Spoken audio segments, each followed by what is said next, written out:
नमस्ते बच्चों, आज की हिंदी कक्षा में आप सभी का स्वागत है। बच्चों, हम पढ़ रहे हैं कक्षा 9वीं का हिंदी कोर्स बी का पाठ्यक्रम और इस वर्ष हिंदी पाठ्यक्रम में रचना लेखन में एक नया प्रकरण शामिल किया गया है।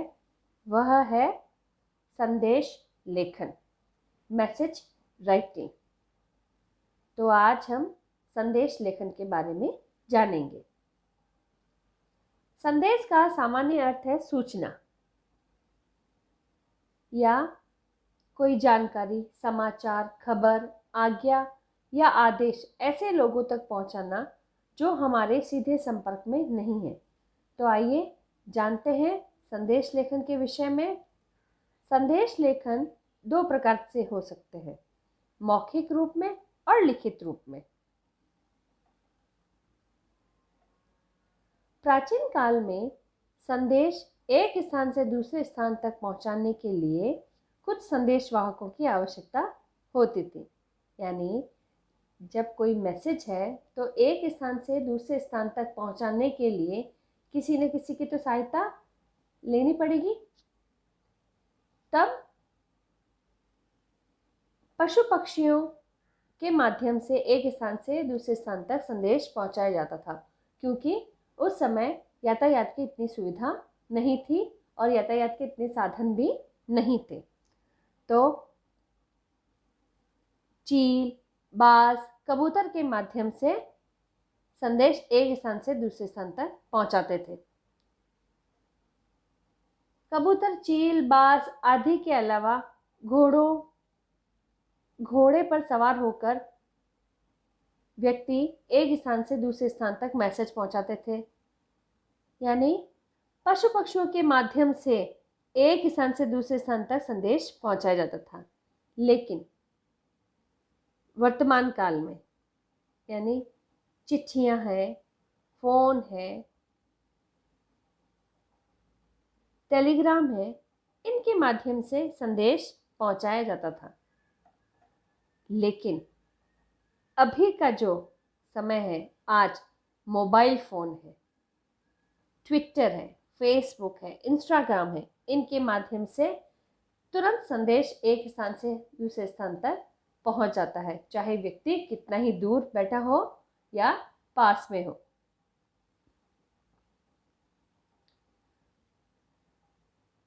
मुझे जल्दी उठा देना, शाम को लौटने में देर होगी, खाना खा लेना।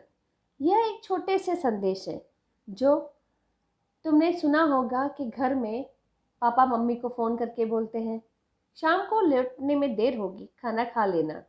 या रात को आप मम्मी को बोलते हो, सुबह मुझे जल्दी उठा देना। तो ये क्या है? संदेश का रूप। संस्कृत में संदेश शब्द की उत्पत्ति सम प्लस दिन प्लस घन, सम प्लस दिश प्लस घन से हुई है। संस्कृत में संदेश शब्द की उत्पत्ति सम प्लस दिश प्लस घन से हुई है। किसी व्यक्ति या समूह द्वारा किसी व्यक्ति या समूह को लिखित रूप में दी जाने वाली जानकारी या विचारों को संदेश लेखन कहते हैं। यानी किसी व्यक्ति या समूह यानी ग्रुप द्वारा किसी व्यक्ति या किसी समूह को लिखित रूप में दी जाने वाली जानकारी या विचारों को हम संदेश लेखन कहते हैं। संदेश लेखन में कुछ जानने या बताने हेतु या प्रतिक्रिया व्यक्त करने हेतु, प्रतिक्रिया यानी रिएक्ट, परस्पर संपर्क बढ़ाने हेतु यानी एक दूसरे में कांटेक्ट बढ़ाने के लिए, भावनाओं की अभिव्यक्ति हेतु यानी अपने फीलिंग्स एक्सप्रेस करने के लिए,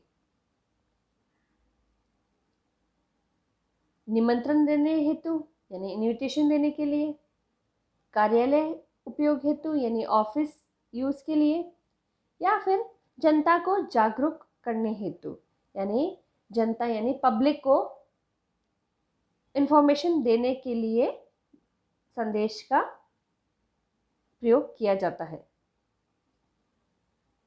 संदेश लेखन का उद्देश्य।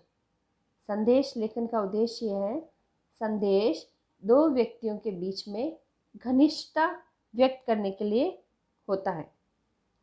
घनिष्ठता यानी क्लोजनेस, एक दूसरे के बीच में अधिक मित्रता। जनमानस को प्रेरित करने हेतु यानी जनता को या लोगों को प्रेरित करने के लिए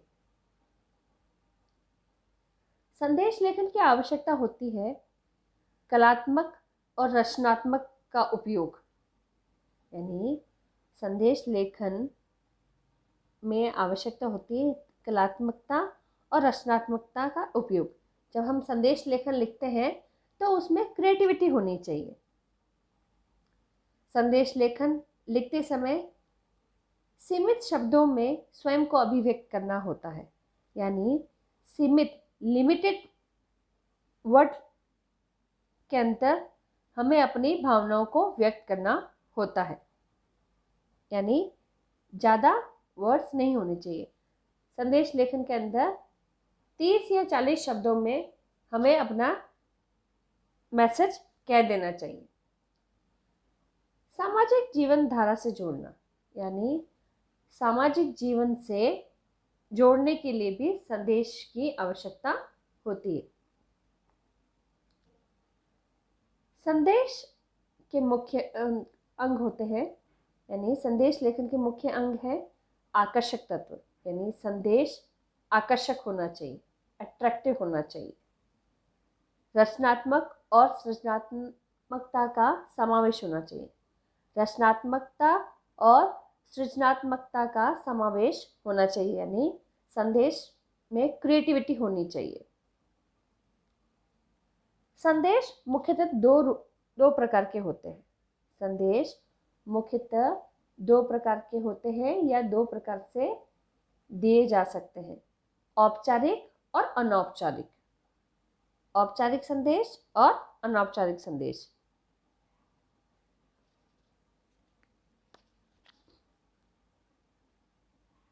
पहला है शुभकामना संदेश। जन्मदिन, विवाह, वर्षगांठ या उन्नति की कामना आदि।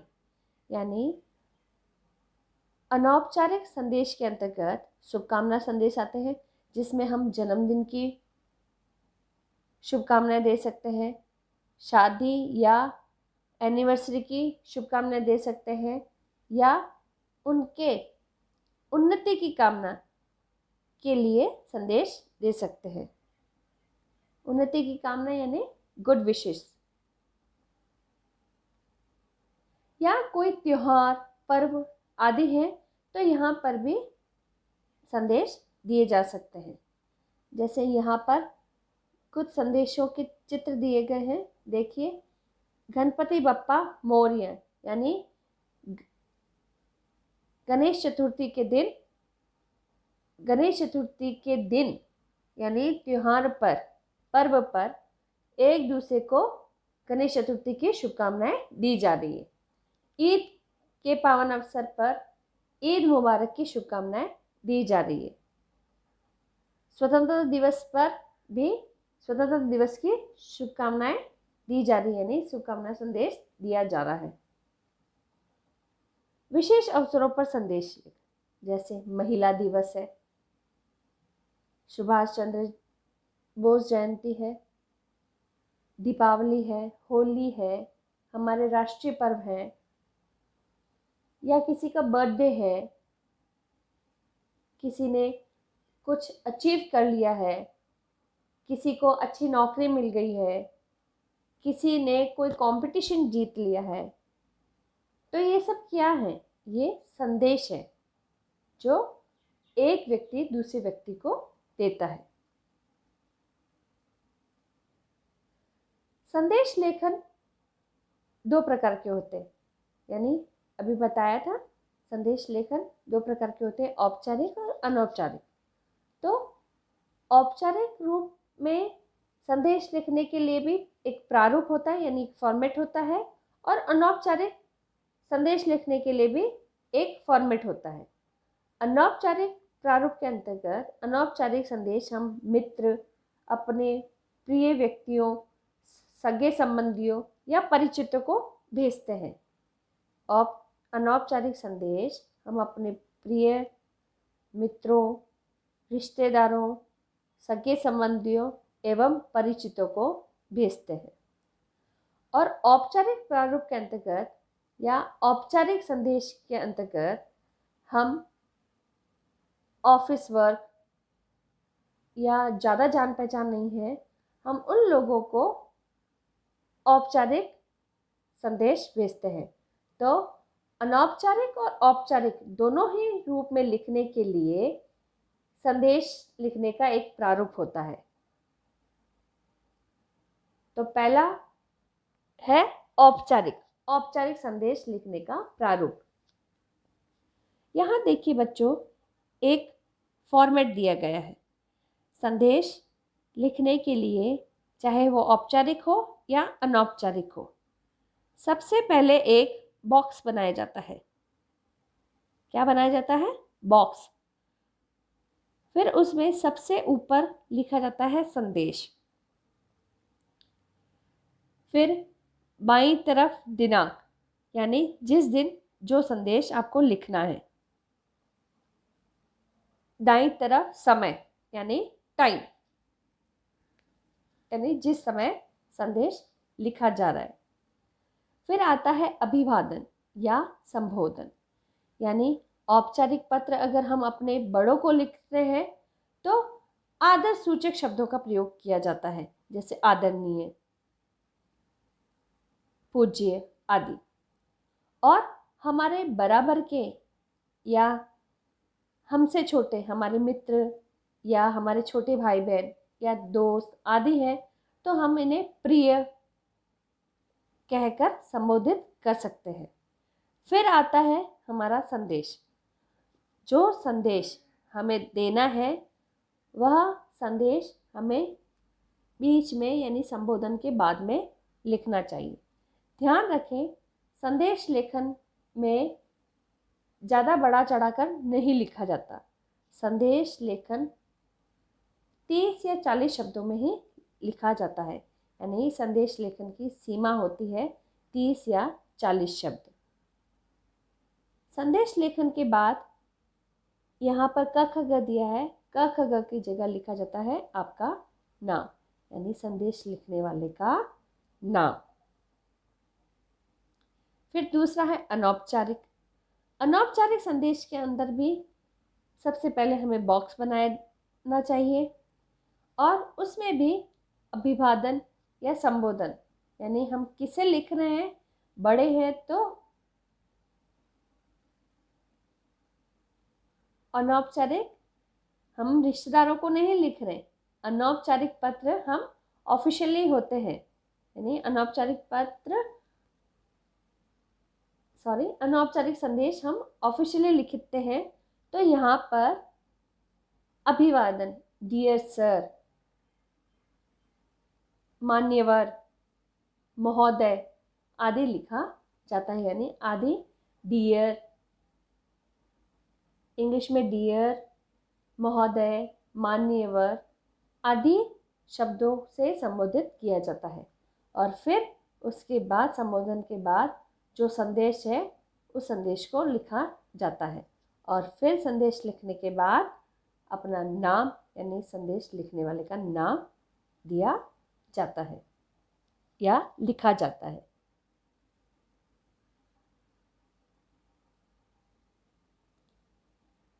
संदेश लेखन के अंतर्गत अधिक शब्द सीमा नहीं होनी चाहिए, यानी अधिक शब्दों का प्रयोग नहीं किया जाना चाहिए। संदेश हमेशा छोटे और सटीक, यानी जो मैसेज हमें देना है सिर्फ उसी के बारे में लिखना चाहिए। अब होता है सूचना और संदेश, दोनों में क्या डिफरेंस है। सूचना यानी औपचारिक होती है, सूचना यानी मैसेज, सूचना औपचारिक होती है, सूचना ऑफिशियली दी जाती है, जबकि संदेश औपचारिक भी होता है और अनौपचारिक दोनों ही प्रकार के होते हैं। सूचना हमेशा ऑफिशियली होती है, यानी हम जनता को, दूसरे लोगों को हम सूचना पहुंचाते हैं, इन्फॉर्मेशन, सूचना यानी इन्फॉर्मेशन।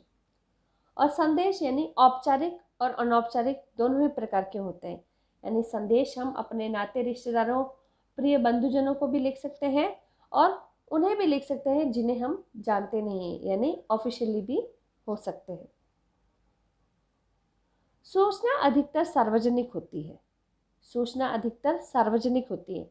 सूचना यानी सूचना ज़्यादातर लोगों के लिए होती है, सार्वजनिक यानी सभी लोगों के लिए, जबकि संदेश व्यक्तिक होते हैं। संदेश पर्सनल होते हैं, व्यक्तिक यानी पर्सनल। सूचना में चित्रों की आवश्यकता नहीं होती। जब सूचना लिखी जाती है तो उसमें चित्रों की आवश्यकता नहीं होती है, लेकिन अगर हम संदेश लिखते हैं तो संदेश में सौंदर्य वृद्धि हेतु उसमें चित्रों की आवश्यकता हो सकती है। यानी संदेश में क्रिएटिविटी और एट्रैक्टिव उसे बनाने के लिए चित्रों की आवश्यकता होती है, यानी जिससे संदेश एट्रैक्टिव दिखे और पढ़ने वाले को आकर्षित कर ले।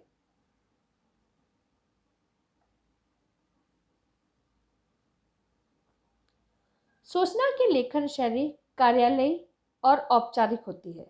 यानी सूचना की लेखन शैली, सूचना जब लिखते हैं तो वह कार्यालय या औपचारिक तौर पर लिखी जाती है, जबकि संदेश लेखन की शैली भावात्मक होती है एवं सरल होती है। सूचना लेखन जब लिखते हैं तो हमें कार्यालय तौर पर, यानी कैसे संबोधित किया जाता है, किस प्रकार लिखा जाता है, या हम कैसे ऑफिशियली संदेश देते हैं, उस प्रकार सूचना लिखी जाती है। जबकि संदेश की लेखन शैली में भावात्मक एवं सरलता होती है। यानी संदेश लेखन में हम अपनी फीलिंग्स को एक्सप्रेस कर सकते हैं, लेकिन सूचना लेखन में हम अपनी फीलिंग्स नहीं होती है। उनमें केवल ऑफिशियली मैसेज होता है या जानकारी होती है, लेकिन संदेश लेखन में हम अपनी फीलिंग्स एक्सप्रेस कर सकते हैं। और संदेश लेखन की शैली सरल होती है, जो आसानी से समझ में आ जानी चाहिए। जैसे ईद मुबारक, यानी अगर हम किसी को त्योहारों की शुभकामनाएं देते हैं, ईद, दीपावली, होली, रक्षाबंधन, तो क्या होता है, हम जब त्योहार या पर्व पर किसी को बधाई देते हैं तो हमारी फीलिंग्स होती हैं, हम अपनी फीलिंग्स को उनके सामने एक्सप्रेस करते हैं। यानी हम अपनी खुशियाँ दूसरों के साथ बांटते हैं, अपने नाते रिश्तेदारों के साथ बांटते हैं। महिला दिवस की शुभकामनाएं, तो यहाँ पर भी हम संदेश के माध्यम से अपने रिश्तेदारों को, जानकारों को अपनी भावनाओं को व्यक्त करते हुए संदेश देते हैं। यानी उनके सामने हम अपनी भावनाएं व्यक्त कर सकते हैं। संदेश लेखन खुशी के भी हो सकते हैं और दुख के भी हो सकते हैं। यानी संदेश लेखन में खुशी के पल भी हो सकते हैं और गम के पल भी हो सकते हैं। यानी दोनों ही मौक़ों पर संदेश दिए जा सकते हैं। जैसे खुशी के, माँ आपके जाने के बाद शर्मा अंकल आए थे, उन्हें बहुत ज़रूरी काम था, तुरंत फ़ोन करने को कहा है, मैं कोचिंग जा रहा हूँ, सुनो। इसमें कोई दुख की बात नहीं है। एक बच्चे ने, यानी सोनू ने, अपनी माँ को इन्फॉर्मेशन दी है क्योंकि माँ घर पर नहीं थी या शायद कोई काम कर रही थी, तो उसने संदेश लिखा है, माँ आपके जाने के बाद शर्मा अंकल आए थे, उन्हें बहुत ज़रूरी काम था, तुरंत फ़ोन करने को कहा है, मैं कोचिंग जा रहा हूँ, सोनू। यानी सोनू ने किसको संदेश लिखा? अपनी माँ को, तो सबसे ऊपर उसने क्या संबोधित किया है? माँ, यानी जिसको उसने संदेश लिखा है, यानी माँ को उसने संदेश लिखा है। उसने ये इस संदेश में ये जानकारी दी है कि माँ आपके जाने के बाद शर्मा अंकल आए थे, उन्हें बहुत ज़रूरी काम था, इसलिए तुरंत फ़ोन करने को कहा है। मैं कोचिंग जा रहा हूँ। दूसरी तरफ है शोक संदेश। यह है औपचारिक संदेश, यानी सभी लोगों को सूचित करने के लिए। पहले वाले संदेश में सोनू ने सिर्फ अपनी माँ को संदेश दिया है, यानी व्यक्तिगत संदेश दिया है, यानी पर्सनल मैसेज किया है। लेकिन इस शोक संदेश के अंतर्गत यह सार्वजनिक, यानी सभी को सूचित करने के लिए संदेश दिया गया है। जैसे सब पहला है शोक संदेश। शोक संदेश यानी संदेश कैसा है? शोक यानी दुख व्यक्त करने वाला। 20/3/2019 यानी दिनांक है, कितनी तारीख को लिखा गया है? 20 मार्च 2019 को। समय कितने बजे का है? प्रातः 10 बजे, यानी सुबह 10 बजे का। मान्यवर यानी यहाँ पर कैसे संबोधित किया गया है? मान्यवर यानी सभी को सूचित किया, एक पर्सनल किसी को सूचित नहीं किया जा रहा है, यहाँ पर सभी को औपचारिक रूप से सभी को सूचित किया जा रहा है। मान्यवर दुख के साथ सूचित करना पड़ रहा है कि दिनांक 17/3/2019 यानी 17 मार्च 2019 रविवार को हमारी पूजनीय माता जी का परलोक गमन हो गए। उनकी आत्मा की शांति हेतु दिनांक 27 मार्च 2019 बुधवार को मेरे निवास स्थान पर प्रातः 10 बजे शांति पाठ रखा गया है। कृपया दिवंगत आत्मा की शांति हेतु उपस्थित होकर हमें कृतार्थ करें। शोक संतप्त नीरज निखिल विनित कपिल। यानी यहाँ पर देखिए दोनों ही संदेश दिए गए हैं, औपचारिक और अनौपचारिक। औपचारिक संदेश के अंतर्गत क्या है? शोक संदेश। और अनौपचारिक संदेश के अंतर्गत क्या है? सोनू द्वारा माँ को लिखा गया संदेश। तो संदेश लेखन में औपचारिक संदेश भी होते हैं और अनौपचारिक संदेश भी होते हैं। औपचारिक संदेश हम किसी को सूचित करने के लिए देते हैं, यानी औपचारिक संदेश पर्सनल नहीं होते हैं। अनौपचारिक संदेश हम अपने नाते रिश्तेदारों सगे संबंधियों को लिखते हैं और अनौपचारिक संदेश पर्सनल होते हैं। औपचारिक संदेश पर्सनल नहीं होते हैं, अनौपचारिक संदेश पर्सनल होते हैं।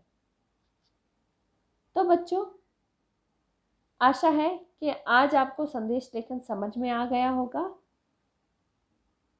आप अखबारों में या फ़ोन में, व्हाट्सएप में बहुत सारे संदेश आते हैं, उन संदेशों को पढ़िए और उन संदेशों को लिखकर एक दूसरे तक पहुंचाइए।